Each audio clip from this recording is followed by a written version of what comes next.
We now return to cattle ranches on Modern Marvels. Helicopters play an important role in contemporary ranching, especially on really large spreads like the 825,000-acre King Ranch in South Texas. King Ranch is so big that it's hard for cowboys to know where the 60,000 head of cattle are, and they sometimes depend on helicopters to steer them to the right grazing area.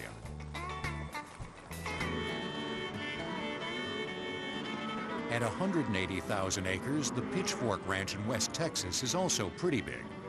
But you won't see helicopters or sperm banks or even telephone wires strung across this 120-year-old spread.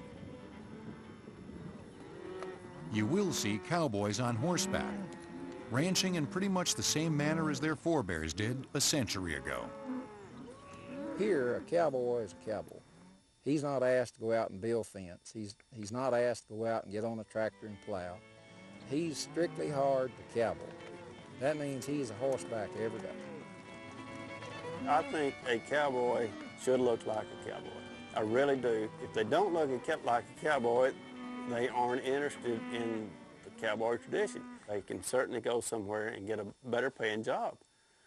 So if they're here, they're doing it because they like it. It's early May, time for the spring roundup. At 6 in the morning, a dozen cowboys saddle up and ride to a remote section of the ranch.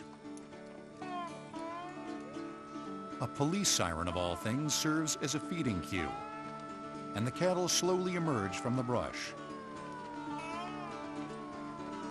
The cattle approach warily, their natural distrust of humans at war with their desire for feed. On the horizon, the cowboys line up carefully, far enough away from the cattle so as not to scare them off. At a signal, they move in, driving the cattle towards a nearby pen. It's a game against the cowboy on a horse, on an animal, trying to pin another animal, and that other animal doesn't want to pin. And so you drop off the cowboys on a line, say we're pinned to that direction, and once the last cowboy's dropped off, he hoots back to everybody else, and we start at one time. And we sweep that pasture just like you would a floor. This deceptively simple act of driving cattle in a given direction is in some ways the most basic and the most dangerous part of cattle ranching. You got no heifer or steer break out, cow, you've got to bring her back running, full speed, you know, across no pasture or something, step in a hole or horse stumbles. There's big cowboys killed. In the pen, the cowboys quickly set up the branding fire and take their positions. In addition to branding, the calves will be inoculated with an antiviral medication. They'll also have the tip of one ear sliced off for individual ID purposes. And the males will be castrated.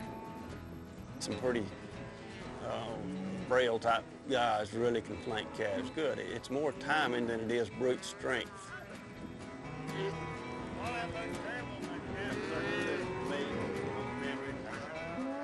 Obviously, some people are better at it.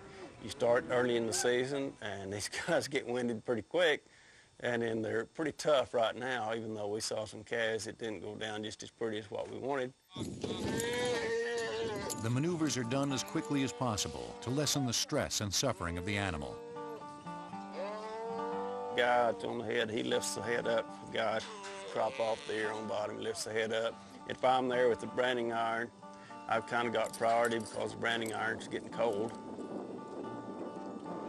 The males are castrated on American ranches because castrated bulls or steers don't produce testosterone, a male hormone that stimulates muscle growth and toughens the flesh. Without testosterone, the steer's flesh marbles, producing a more tender, higher-grade steak.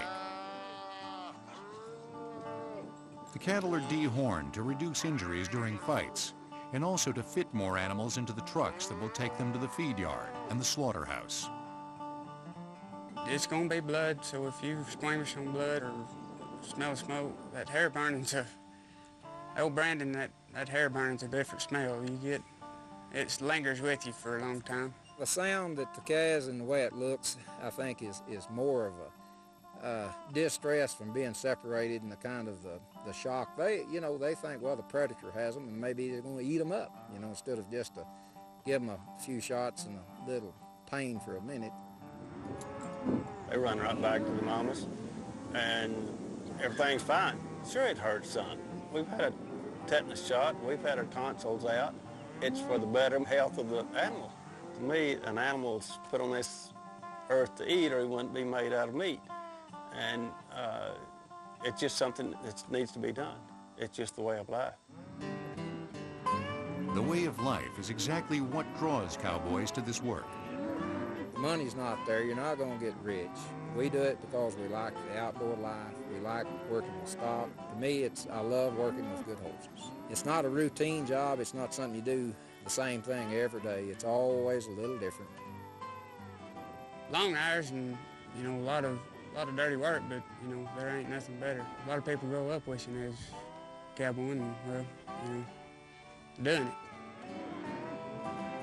Riding the range on a ranch like Pitchfork, it's easy to lose sight of the other phases of 21st century cattle ranching, of the feed yard and the sperm bank and cloning.